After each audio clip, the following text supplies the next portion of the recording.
I'm not here someone to say, oh, you're not enough and you need to fix this and fix this. It's more, what's working right now? Let's work on that. What are the strengths and magnify that? More solution focused rather than let's fix you because you're wrong. It's quite the opposite. You're infinitely creative and resourceful and you're enough. Like as a coach, I come with this belief, and I like your point of, oh, you shouldn't always try to climb the ladder. My objective is if you have a similar challenge in the future, that you'll be able to sort it out on your own. Like as a coach, I want to have long-term change. And to have a long-term change, we have to go deeper, as Sheriff said. Like if you just come with an issue and we just work superficially in the issue, you'll solve the issue, but you won't have long-term change. So if we go deeper as a coach and say, why is this an issue in the first place? What is it about this person that pisses you off? And go deeper and you're like, oh, actually they piss me off because of this value I have, or because they remind me of my teacher at school or whatever. If you go deeper and realize, why is this an issue in the first place? Then you're free. Next time you encounter this, you're free because you learn how to deal with this. Right? People will hire a coach just to answer that question, what do I want next? What I have found though, to share the experience on this, people will come and hire me, oh, I have no idea what to do next. Let's do 6 sessions on this.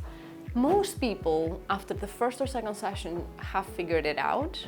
And my theory is, and I've checked it with the clients and they confirm, is people know what they want. They're just afraid to admit it to themselves, because sometimes what they want requires change, right? So that's from my experience. If you really cannot figure what I want, maybe it's because you're afraid if I say I want this, that means I need to change this, and am I ready to do this? So job as a coach is also to create a safe, you don't have to do anything right now, we're just exploring here, and then it becomes clear. This is a quote from an MIT professor that I like. He says that when we were children, we were curious and we were asking questions all the time and driven by this natural curiosity. And then you go to school, you have to give answers. And that's when you're a good student, when you give answers. But that's not how life works. He says, but in life, you're judged by how good your questions are. Even Albert Einstein said, it's not that I'm smarter, it's just that I'm staying with questions longer. I don't start with questions. In the beginning, I just rephrase what they said. So you want to work on this, just confirming the issue, as we said. And the reason is to get really quick the message to the coachee that, oh, I'm being listened here. This person just repeated what I said. Because it's quite a unique experience if someone really actively listen to you. So yes, active listening, but also show it. And showing is by repeating. That's in all your meetings, by the way. This is useful skills for everything. So there's something around the feedback that a coach can give you of, this is how I experience you, that can also be invaluable. And we wouldn't know, we all have blind spots, and having someone sharing honestly, because it's their job. This is a very uncomfortable conversation. One of the most uncomfortable things I do in coaching is tell a client, this is how I experience you. This is a very uncomfortable thing to do. You only do it if you have the hat of a coach, most probably. I'm not here to say coaching is the panacea for everyone, and everyone should have it all the time. So when there's a lack of knowledge or technical skills, don't do coaching. Do training, do mentorship, do reading. So coaching will not help if you don't know how to technically do your job. If there is a lot of healing to be done, therapy is a better intervention. And the last one, when there's an integrity issue, like I wouldn't take a client. If a company hires me to say, we have this person is stealing from the company, can you coach them? No.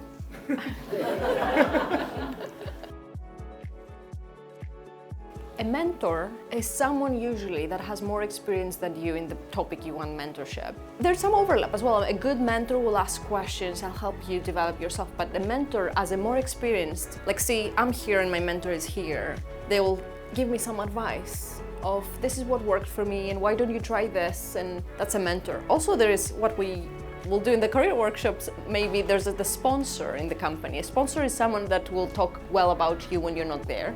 Also useful in a corporate environment. The coach, we're equals. The coach does not presume that knows better than you what you need to do. It's someone that will help you find the solution yourself. That's a dilemma you have as a coach, because I found myself in this position because I don't want to be a downer. What if this person really can make $1 million? Who knows? So you're not there to, I may not judge if that's their objective, but being authentic, you may share something, share your reaction, but you try to, as a coach, to set aside your own limiting assumptions, especially as internal coaches. Let's say I'm an internal coach and I had struggle convincing that manager to do that, and I assume when the coachee brings a similar issue that they will have a struggle as well. So especially because I know we have the coaching champions here, take your own limiting assumption, your own experience sometimes to the side, but if it's something that looks really unreasonable, you can share it. It's part of the authenticity. You say, actually, I was really shocked when you said this. Let's explore it. And maybe even that piece of information that it looked really unreasonable to you may change their mind or not.